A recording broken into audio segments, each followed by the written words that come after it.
কাপড় চিরদিন খাচ্ছে, কিন্তু আজকা কেন আমার দিদি আসেনি? একটু আমি অপেক্ষা করে দেখো আমার দিদি আসে কি আসে না।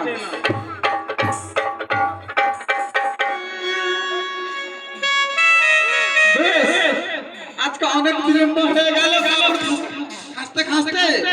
এখন আমি তাড়াতাড়ি চলে যাই আমার ভগ্নীর নিকটে, অনেক বিলম্ব হয়েছে।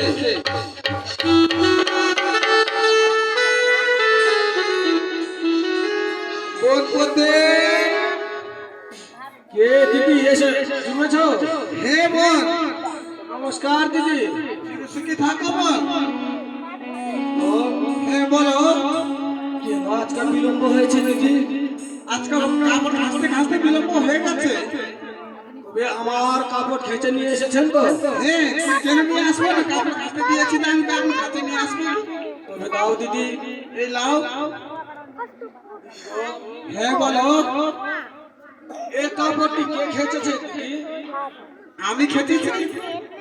তাই তো শুনি। আমি দিয়েছি তোমাকে, তো এই কাপড় খাঁচবে কে, তাই না? হ্যাঁ, পোষণ দেখি আমার হর্ষিত মন, আজ কেন ভাব ধৌত হয়েছে পোষণ?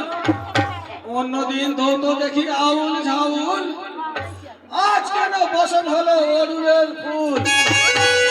অন্যদিন ধৌত দেখি রক্তম বরণ, সে ধ্বংস প্রায় আজ হলো কি কারণ? বলো বোন, এ কাপড়টি কে খেঁচেছে? ও পাগলি, আমি তোমাকে বারে বারে বলে যাচ্ছি যে একটা কাপড় আমি খাচ্ছি। তাই তো সত্যি তুমি বলছো আমি খেতেছি। এ কি আশ্চর্যের কথা! এই শাড়ির আঁচলে আমি কিছু লিখা দেখতে পাই, তাই পরে দেখি কি লিখা রয়েছে। প্রথমে লিখিল ধনী সহস্র প্রণাম, পশ্চাতে শাশ আর শাশুড়ির নাম। চরণী সুমিত্রা লিখে সাহেব নিত্যবোধ, পোতার চরণ চাঁদ মস্তকের উপর। এ কি? আমার দিদি মিথ্যা কথা বলে রয়েছে যে আমি খেয়েছি। আমার দিদির এই কাপড় খাঁচা নয়।